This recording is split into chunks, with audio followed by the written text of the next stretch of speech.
Okay, breaking news here on January 20th, 2026, Siem Reap, Cambodia, coming from the desk of Mentoring Growing Leaders.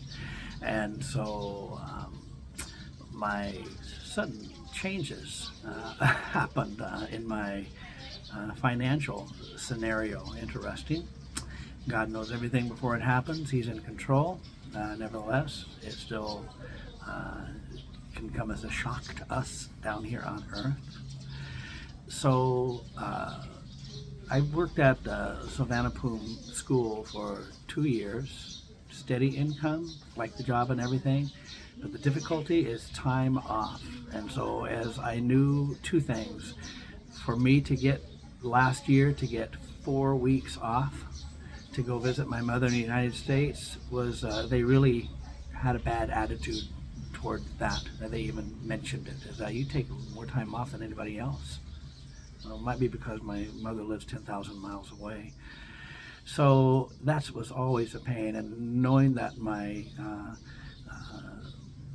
process for citizenship is going to require me to make several trips to Phnom Penh, sometimes maybe at the last minute, I knew that that would be a problem. So when I went to visit my mother last June, I made the decision to quit at the school. I calculated that, okay, so I could do that. I would still have to have income, but I could probably do okay still.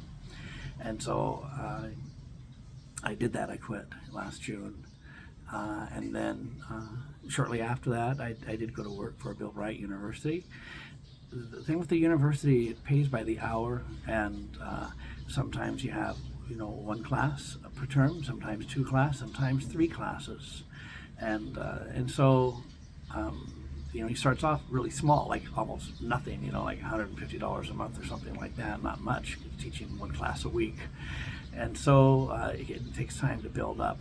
And so it was just starting to build up. But then, come to the December, I had to resign because I'm going to visit my mother. And so resign, I told them I'd like to take 1 term off, but they need teachers, and so they've actually hired another lecturer in my place already. And so not too sure, what the employment situation with them. They want me, they like me, but I think there might be a limit as to how many foreign lecturers they can have. However, I need to remind them they can hire me as a Cambodian. They might be able to escape the process. So anyway, that's about 1/3. Savannah Poom and BBU is about 1/3 of my income on a monthly basis. And so that was a pretty big hit.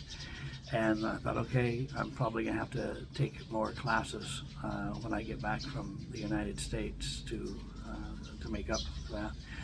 But now, breaking news is that the Kaleidoscope Child Foundation, in their opinion, in their research, the Future of Khmer Children organization in Cambodia has been hiding information, and they would say they would be corrupt and dishonest.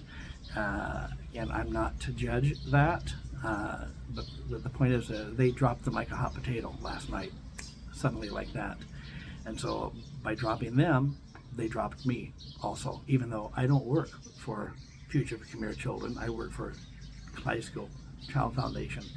So anyway, so that was my ace in the hole. The regular income from Kaleidoscope was my ace in the hole. Is that okay? I can make it through 2 months at my mom's house and come back, and I still have that money from them to carry me through while I'm looking for more teaching jobs or whatever might come around.